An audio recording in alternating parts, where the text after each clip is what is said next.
Bonjour, c'est le Payet. Bonjour. Enchanté Mathieu. Bonjour Mathieu. Je suis Philippe. Bonjour.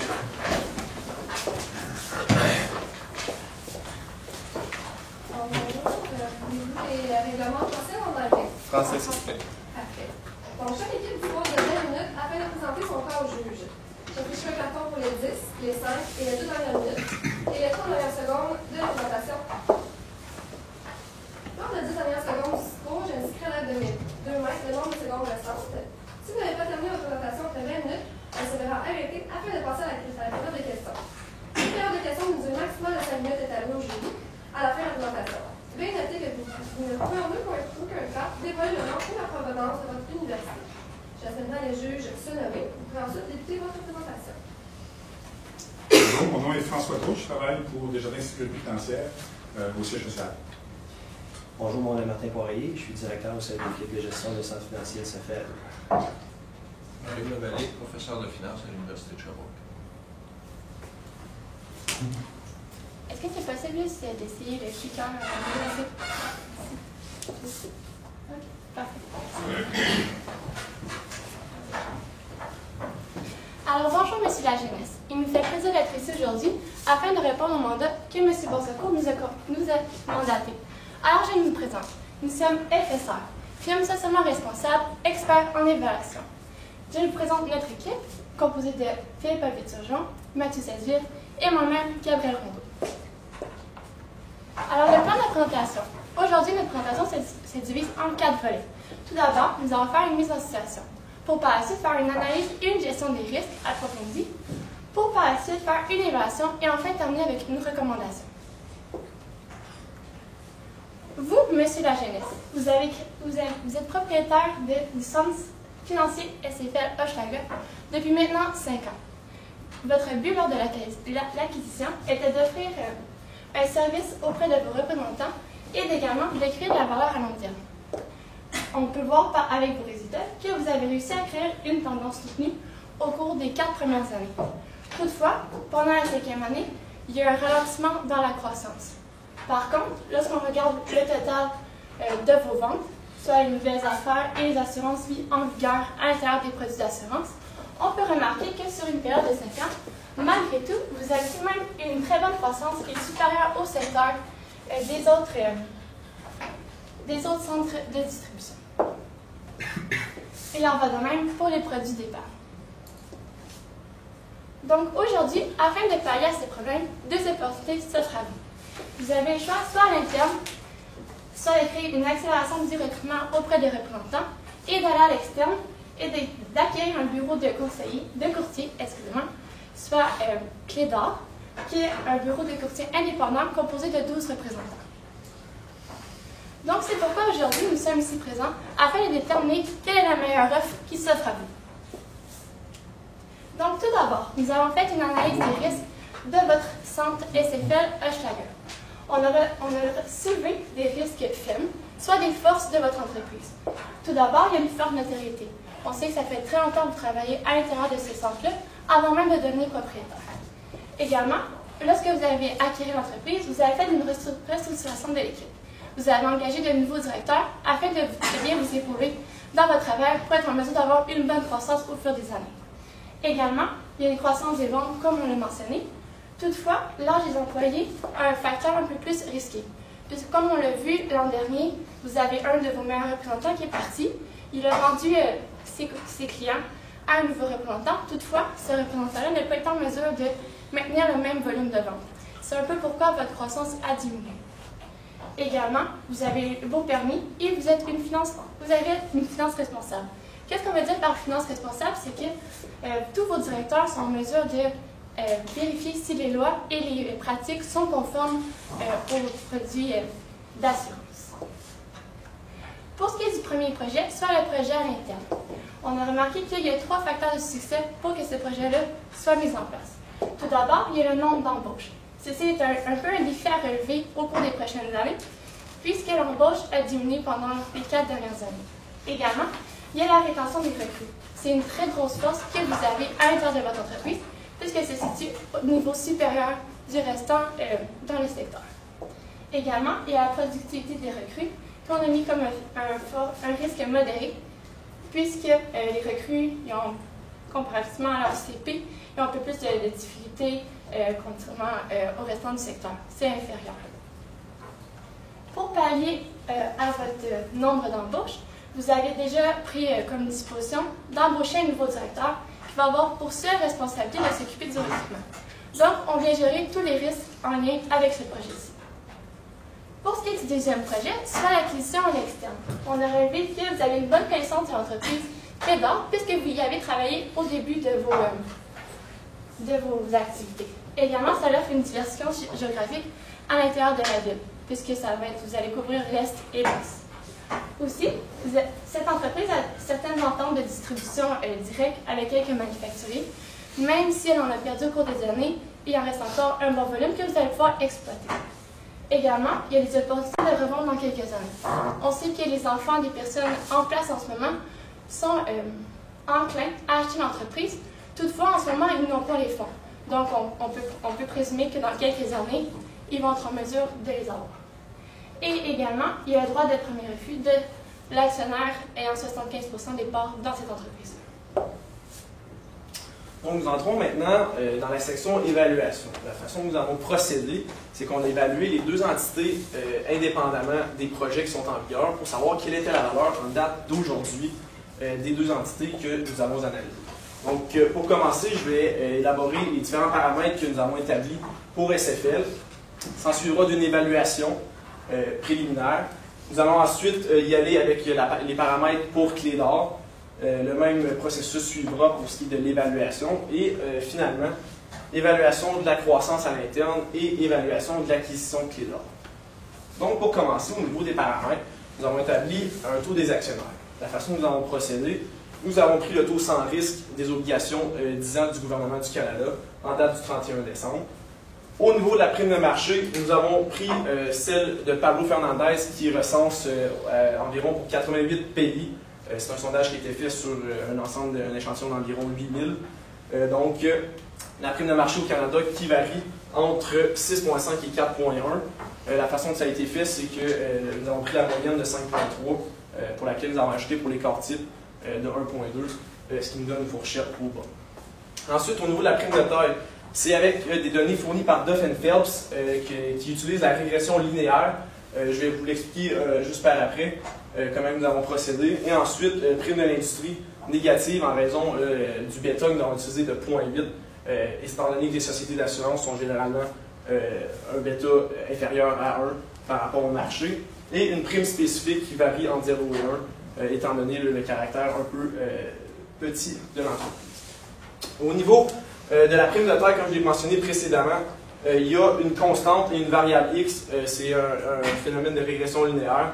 Donc, il y a un critère que nous avons utilisé qui est le bénéfice net moyen des 5 dernières années, le BAYA moyen des 5 dernières années, ainsi que les niveaux de vente. Donc, c'est ce qui nous donne notre fourchette de taux qui varie entre 7,8 et 8,9 %. Pour ce qui est de l'évaluation préliminaire, nous avons utilisé la capitalisation des bénéfices. La raison à l'arrière de notre raisonnement, c'est que les sociétés d'assurance et les sociétés de placement n'ont pas de niveau d'endettement où il y a un niveau vraiment faible. Oui, dans ce cas-ci, il y a un niveau d'endettement étant donné l'acquisition. Mais cette acquisition-là, ne reflète pas les caractéristiques de l'entreprise en tant que telle. Donc, c'est la raison pourquoi nous avons utilisé cette approche. Donc, nous sommes partis du bénéfice net, duquel nous avons ajusté pour les impôts. Nous avons utilisé un taux d'impôt de 19 et 26,9 %, le 19 sur le premier 500 000 et le 26,9 sur la balance. Et nous avons ajouté pour des dépenses en immobilisation et en fonds de roulement. Nous avons pris une hypothèse de 1 des ventes, juste pour caractériser un peu, à savoir dans les années qu'il y a quelques investissements à ce niveau. Ce qui nous donne des flux monétaires disponibles aux actionnaires que vous voyez ici. Nous avons pondéré l'année 2014, étant donné que c'est des états financiers maison. Donc, nous avons pondéré un niveau de 2, étant donné que ce n'est pas une année qui est nécessairement représentative des activités de l'entreprise. Donc, ce qui nous donne un flux monétaire disponible caractéristique de 527 000 que nous avons capitalisé à l'aide des taux qui ont été calculés précédemment, ce qui nous donne une valeur moyenne des actions de 3,5 millions. En deuxième lieu, Paramètres de clé d'or, nous avons utilisé le même concept. La seule variante qui va changer, c'est au niveau des critères de prime de taille. Étant donné que c'est une petite entreprise, les critères sont un peu plus élevés. Ensuite, au niveau de la prime spécifique, le même principe, 3 et 2 %, étant donné le caractère un peu plus risqué de l'entreprise. Donc, même procédé que nous avons utilisé pour clé d'or. Donc, je vous épargne un peu là, les paramètres que vous voyez en haut. C'est les mêmes hypothèses qui ont été utilisées. Donc, ça nous donne un flux monétaire disponible caractéristique de 360 000 $.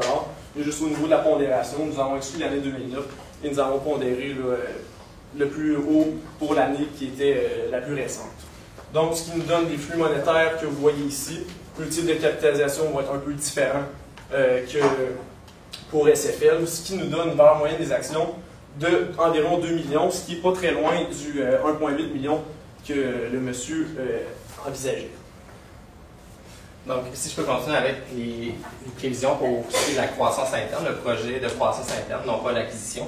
On parle ici du nombre de représentants moyens pour la firme SFL. On parle ici les années, si on regarde si c'est 2014-2015 jusqu'à 2017, pardonnez-nous cette petite émission. Donc, on parle de 125. 2013, on avait 114 représentants.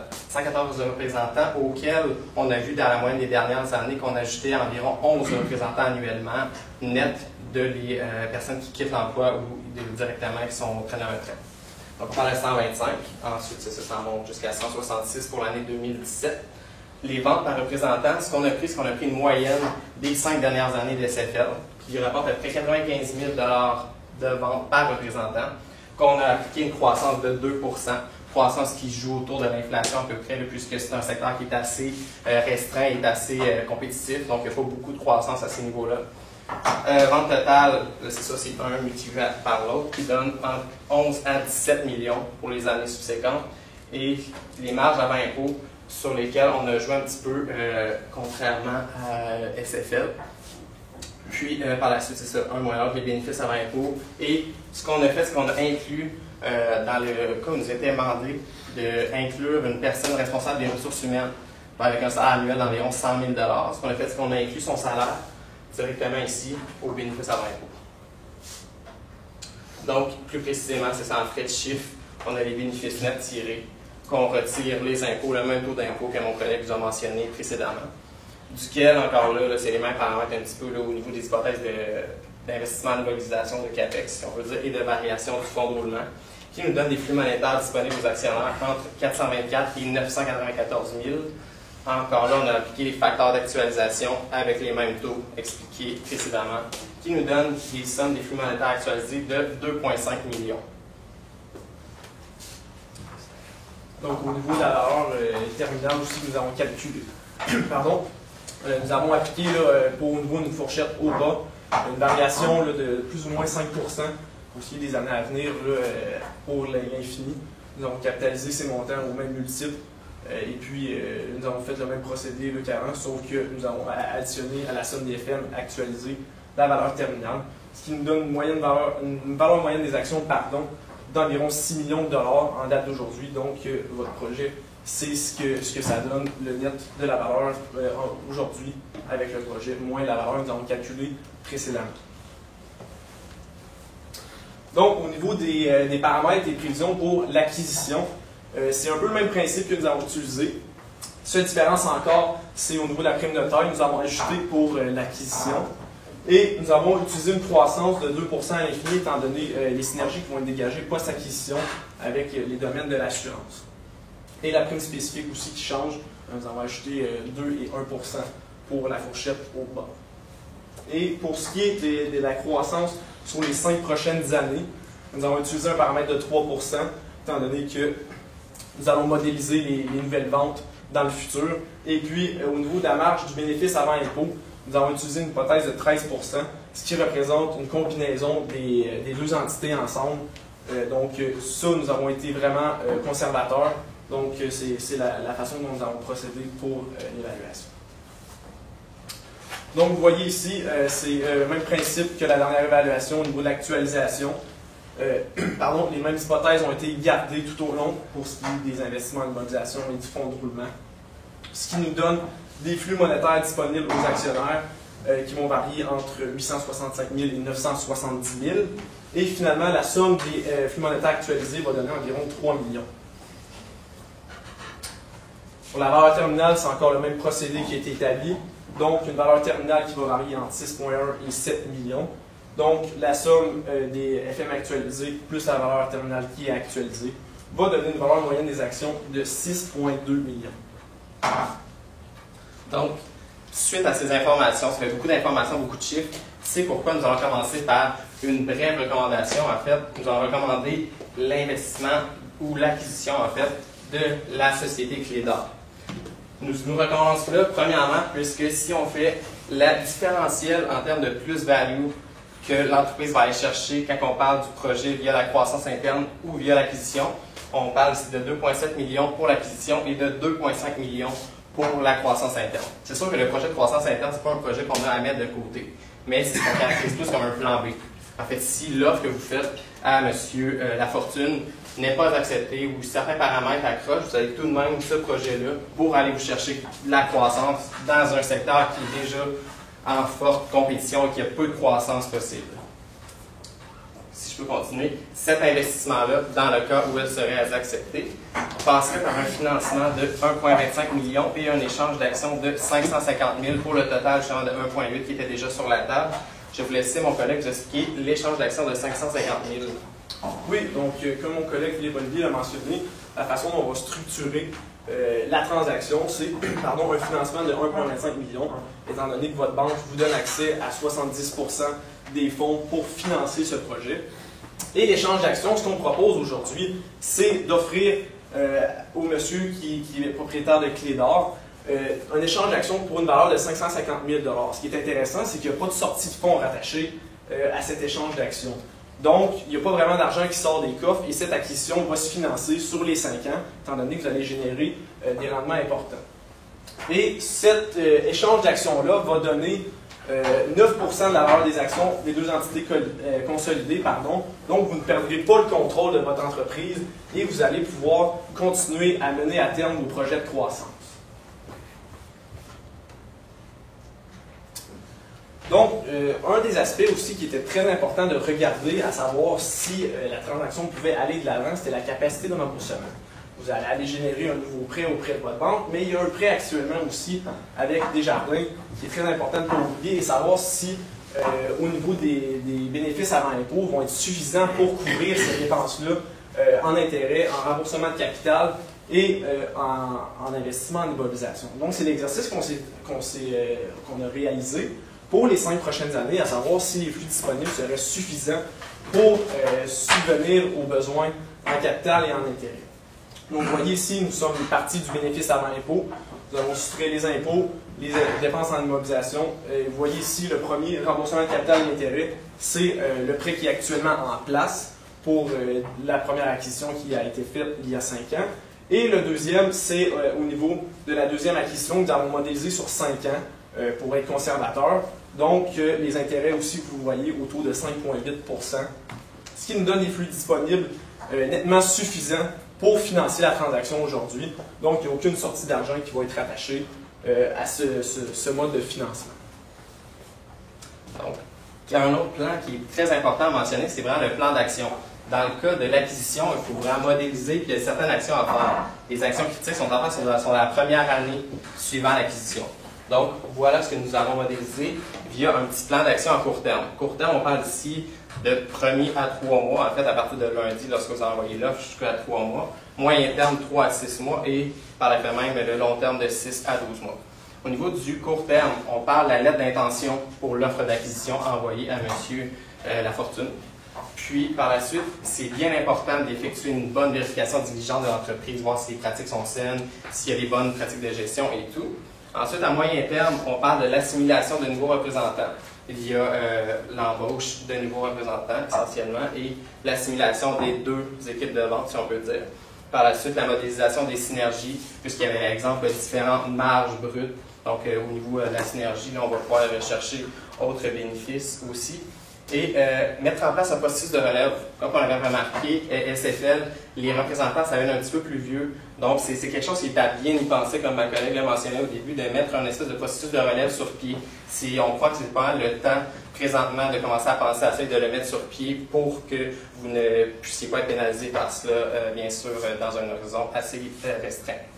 Puis finalement, à long terme aussi, c'est les perspectives de croissance suite à l'acquisition et d'autres acquisitions potentielles pour consolider le marché essentiellement.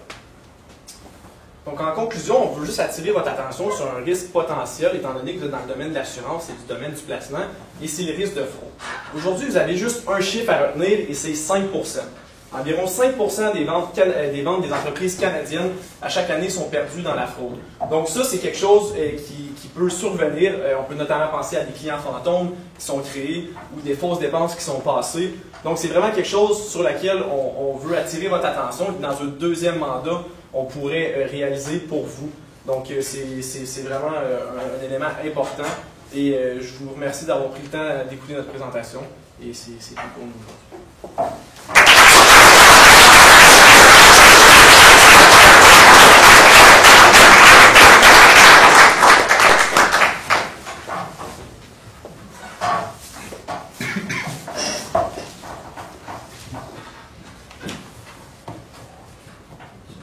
Non, pour l'instant, je cherche. Je vais y aller par. Le 25% qui n'est pas détenu par M. Lafortune, vous faites quoi avec? M. Labranche, qui détient 25% de clés d'or. Son fils, je pense qu'il est vendu. Au niveau du 25%, l'offre en fait qu'on propose aujourd'hui, c'est une offre pour la totalité des actions. Il y a un processus qui va s'enclencher, c'est sûr, de négociation avec les deux parties, mais c'est une offre qui est raisonnable et puis que nous sommes d'avis qu'avec la valeur que nous arrivons, l'offre peut aller un peu en haut de 1,8 million, donc il y a quand même une marge de manœuvre qu'on peut aller chercher pour obtenir un rendement plus intéressant à l'autre actionnaire de 25%. Une dernière. Votre directeur de ressources humaines à 100 000 là. Vite, là, je regardais, c'était 100 000 partout, il n'y a pas d'augmentation de salaire pour ces gens-là. Juste les gens de finance qui ont des augmentations. Il n'y a pas de bonne réponse.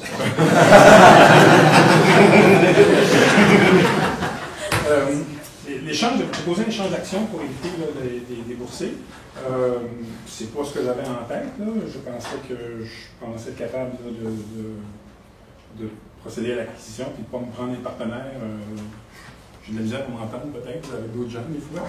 Mais est-ce que vous avez vérifié si c'était possible de procéder sans l'échange d'actions de 9%?